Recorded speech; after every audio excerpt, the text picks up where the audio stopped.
So, after studying this module, you shall be able to learn about the various areas within the occipital lobe, learn the functions of occipital lobe, learn about major deficits related to the damage of various areas in occipital lobe, learn about various kinds of agnosias, learn and understand disorders of integrative function in vision, and learn about the disorders of neglect.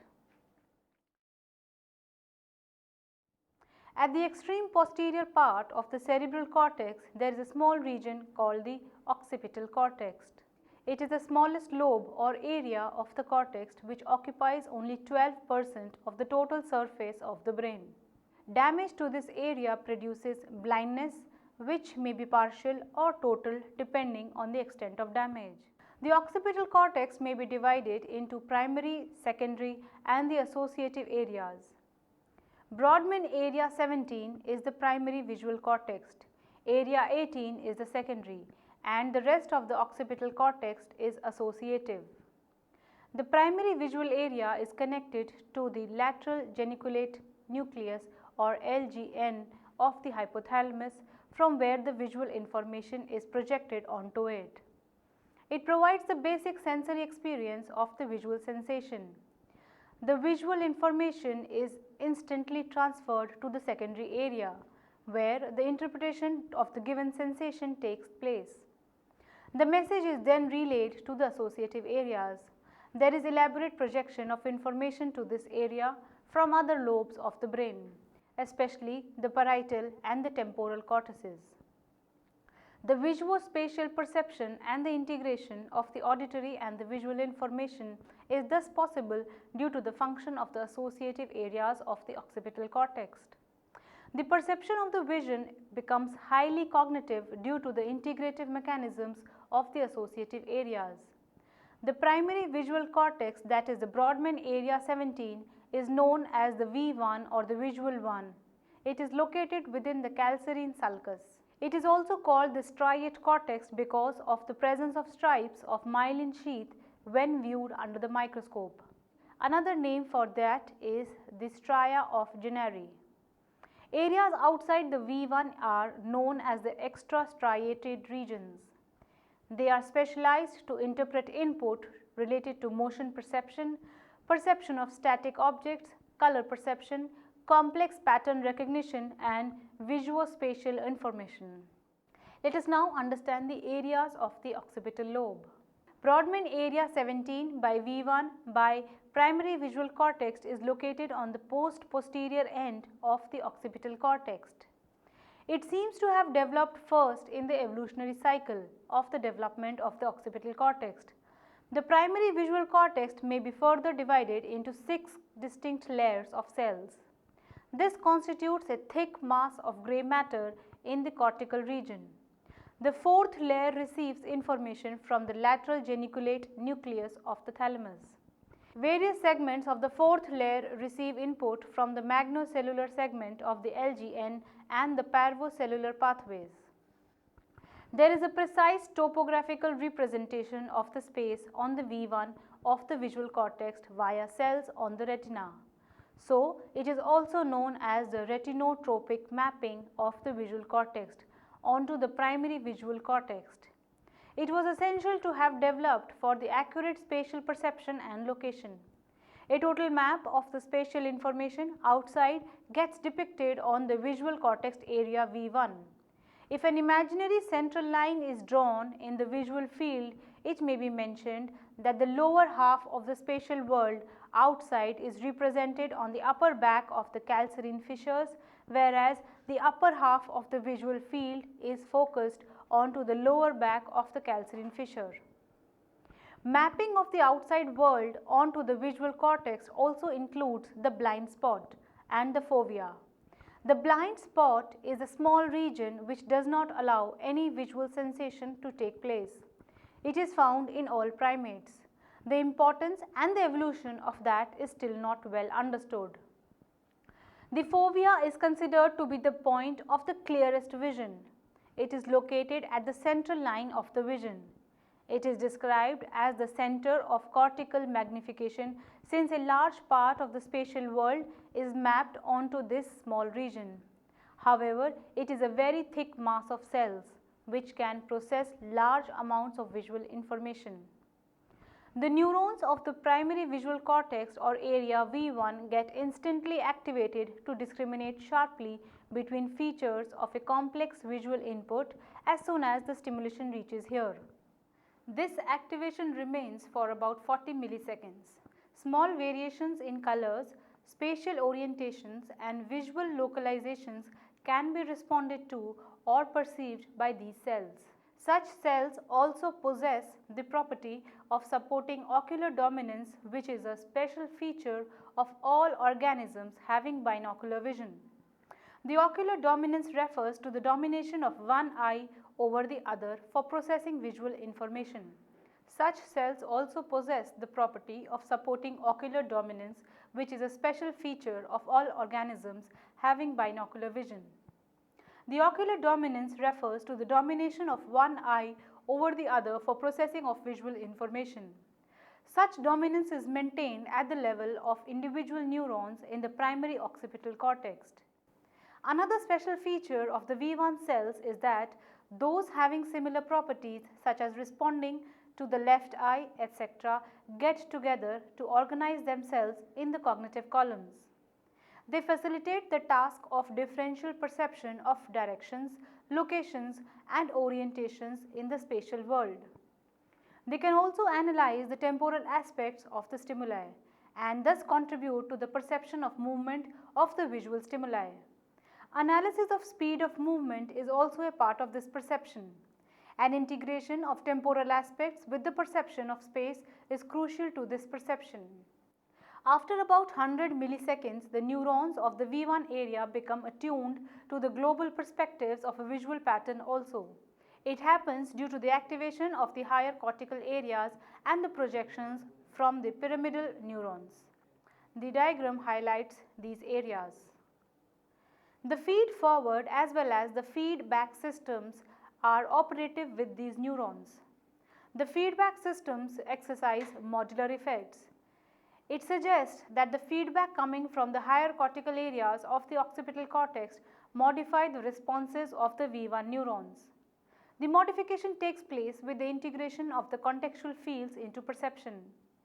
The investigators have revealed that V1 neurons pick up information about the contours or the visual contrast points from the stimulus array. A line dividing black and white may be primarily picked up by these neurons. It is only when information is projected onto the nearby areas of the visual cortex that the full brightness of the scene is captured. The most obvious local contrast points are primarily captured by the neurons of the V1 area. The association areas of the occipital cortex perform the most intricate function of stimulus integration, pattern recognition and visual-spatial coordination. The association cortex has several specific regions such as V2 to V6. They are collectively known as the Brodmann area 19. Visual area 2, V2, is also called as the pre-striate cortex. It is the first area in the associative cortex. It has fiber connections with V1 directly as well as through pulvinar, an important area on pons in the form of the feedback system. It is also connected to other areas of the association cortex. Neurons of the V2 have many functions similar to those of V1. They process input of spatial orientation, color and shape, etc. They respond to the presence of sharp contours and recognize items as figure or the background in the visual field. In addition to that, V2 cells are modulated to focus attention on an object. They are involved in the processing of slightly more complex patterns. They show activation also when an individual comprehends multiple orientations within a single small visual field. Such neurons play an important role in visual memory. It has widespread connections with the hippocampus, which is essential for the storage of the object recognition memory. If this area is damaged, the memory related to the recognition of objects is badly affected. The area V2 is highly interconnected with other areas of the visual association cortices. In front of the V2 there is V3 located in the upper and the lower parts of the cortical region. They process much more complicated input. For example, different neurons respond to different colors. They also refer to various combinations of the visual stimulus such as color combined with size or movement, etc.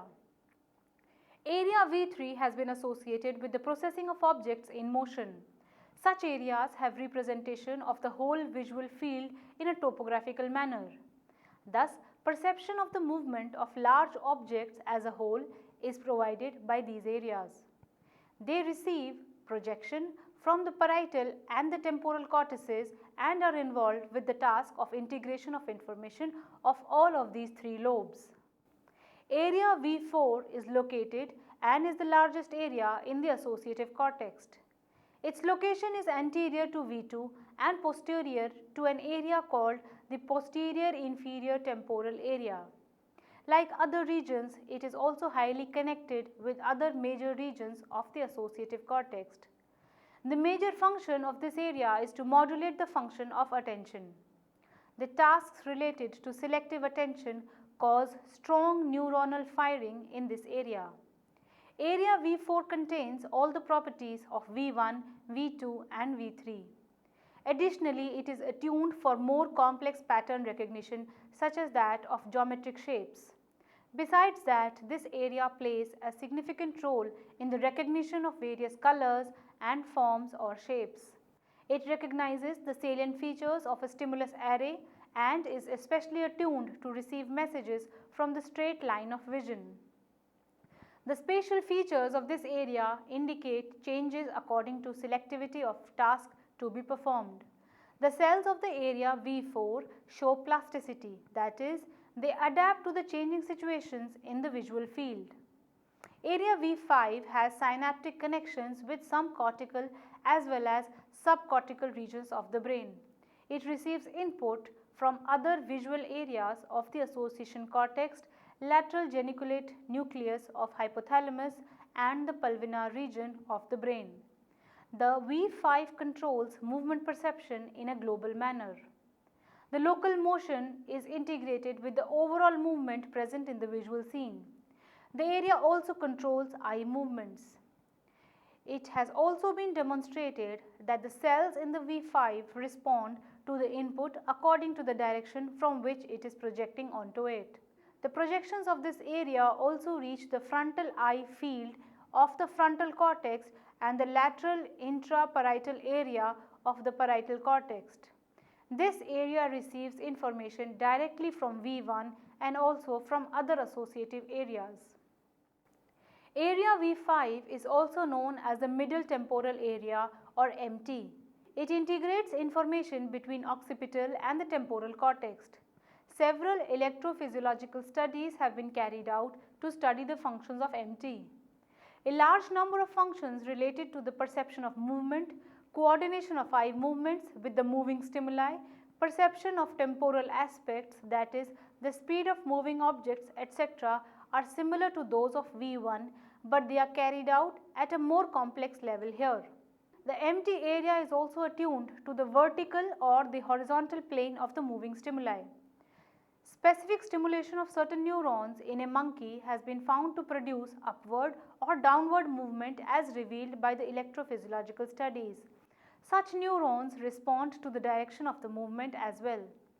Area V6 performs higher order task of integrating vision with other sensory modalities. Well students, now let us understand some of the disorders of the occipital lobe. The primary function of the occipital lobe is to provide visual sensation to the organism. Total damage to this lobe in both hemispheres lead to total blindness. Damage to this region in only one of the two hemispheres may cause partial blindness with other distortions of visions.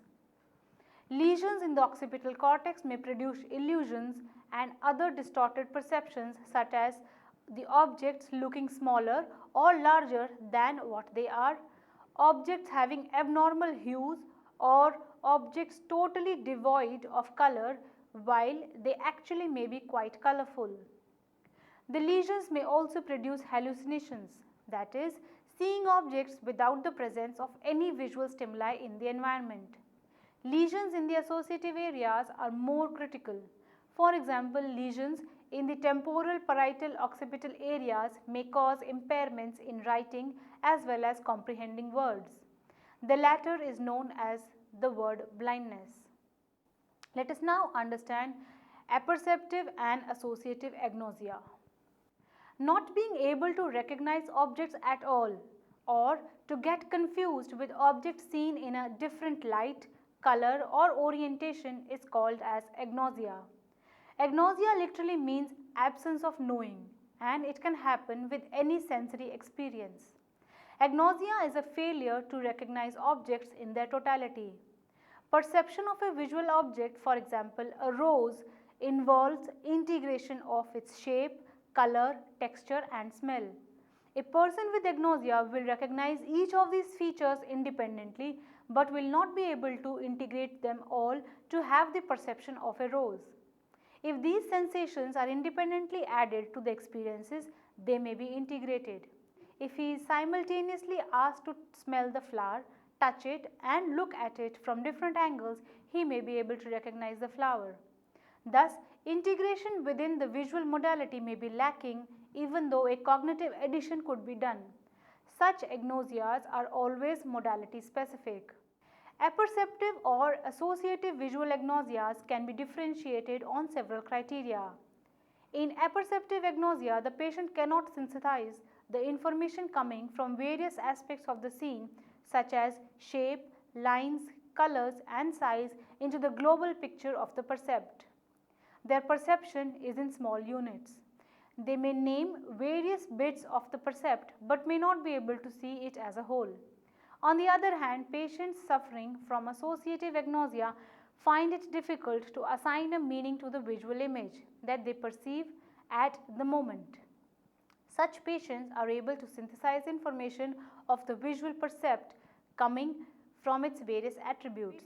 For example, if they are shown scissors, they will pick up the scissors from the array of objects shown to them, but they will not be able to say what it is and how it can be used. However, the two kinds of agnosias generally occur together since they are caused by widespread damage to the cortical areas. The specific sites of damage for each kind of these agnosias get blurred because of overlapping areas. Now let us understand some other variations of agnosia. First is the visual object agnosia. Repeat, it is caused by the lesion in the right occipitoparietal region.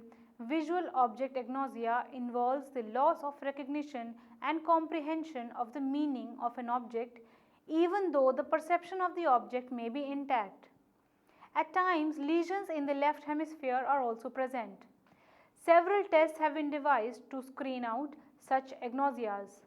Prominent among them are Object Assembly Test of the Wechsler Adult Intelligence Scale, Benton Visual Retention Test, Reading Fragmented Letters Test and common test involving recognizing meaningful shapes in an array of ambiguous pictures. Now let us come to the next one, which is prosopagnosia. It is characterized by the impairment in recognizing faces that one is familiar with. It accompanies occipitoparietal and occipitotemporal regions in the right hemisphere. Matching of the facial features and recognition of familiar but non-relative faces are the tests generally used to diagnose this kind of agnosia. Coming on to the next one is color agnosia. This agnosia relates to the perception of color. Naming colors and differentiating between them is the primary impairment in this area. It may occur with aphasia or alexia. The major cause of this disorder is a lesion on the occipital or occipitotemporal regions in the left hemisphere. Some of the major screening tests involve color sorting by hues, intensity or by number of colors shown in the picture. Matching color names to color shades and vice versa is another test utilized for this purpose. In some ingenious tests, color of the objects inappropriately marked has been utilized to screen for this agnosia. Coming on to the next one is simultaneous agnosia. This kind of agnosia involves impairment in perceiving more than one object at a time. It happens when lesions appear bilaterally in occipitoparietal regions. They may occur in combination with inability to coordinate movements of the two eyes. The best screening method is to ask the patient to draw lines across the contours of various shapes. It is done with the eyes open as well as when the eyes are closed. It involves tremendous coordination of the movements as well as absorbing the shape characteristics. Coming on to the next one is Metamorphopsia. It has been generally established that lesions in the occipital cortex produces milder deficits, whereas those in the occipitoparietal cortex are more severe in their disabling effects. Lesions in the occipitotemporal cortex produce the worst kind of impairments. Metamorphopsia is a severe deficit in which the perception gets distorted. Some of the examples are teleposia, in which even the nearby objects seem to be far off and very small in size, and pelopsia, where the objects seem too near and too large. In the case of lesions in the right hemisphere in the occipitoparietal region, pelanopsia may occur, in which the illusory effects superimposed on the objects may occur. The best tests for the diagnosis of such conditions are recognition of forms, moving stimuli, and rate of critical flicker frequency analysis. Now let us understand the disorders of integrative function in vision. In day-to-day life, integration of visual sensation with the motor movement is extremely important. Due to damage or lesion in the cortical visual regions, some specific disorders have been identified. They may be described as follows. Disorders with visual-spatial basis of movement. Lesions in the inferior parietal occipital region in the right hemisphere leads to this disorder of lack of integration between vision and movement. The tests are to make a patient reproduce the drawings made by the clinician while sitting beside him and also while sitting in front of him. Disorders with kinesthetic basis of movement or afferent apraxia. The lesions in this case are on the post-central gyrus on the opposite side of the imparted movement. It produces diffused uncoordinated movements.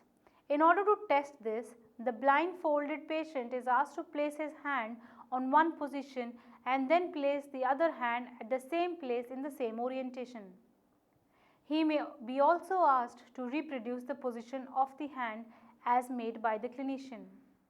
Next comes the disorders with motor integration or dynamic basis of movement or afferent apraxia.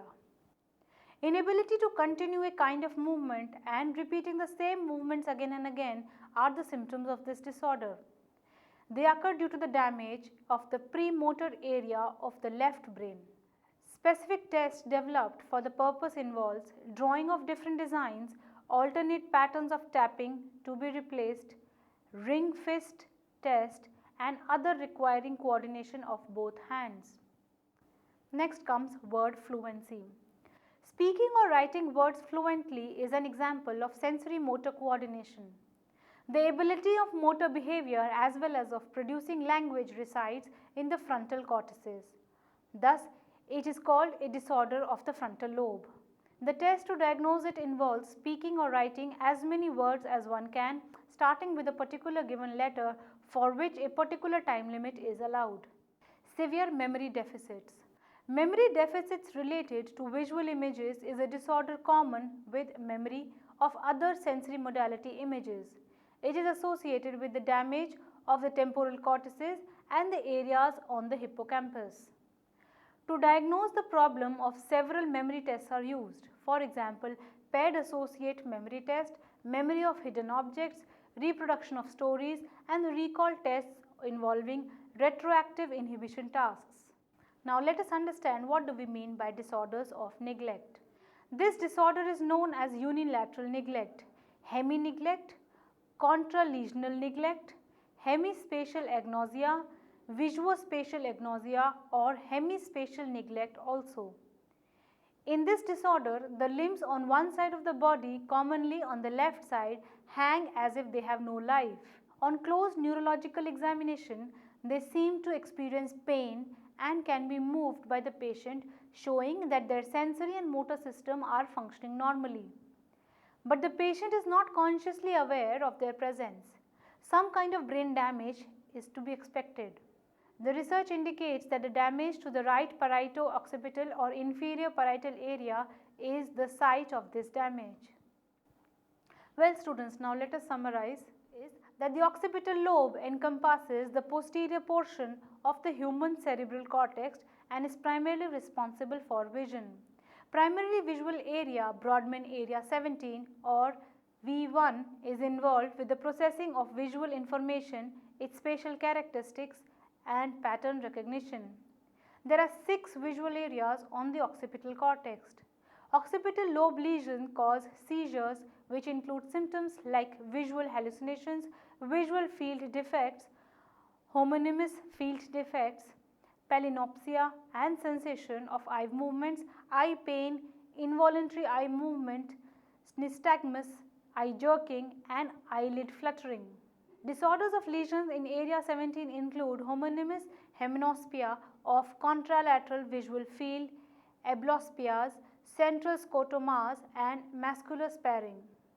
Apperceptive and associative agnosias have been diagnosed as major occipital lobe syndromes. Other variations are prosopagnosia, color agnosia and simultaneous agnosia. Disorders with motor integration, efferent apraxia and disorders with unilateral spatial neglect, also known as contralesional neglect, hemi-neglect, visual-spatial neglect are other forms of agnosia. Most of the disorders are associated with lesions in the right inferior parieto-occipital lobe or generally in the posterior regions of the cortex.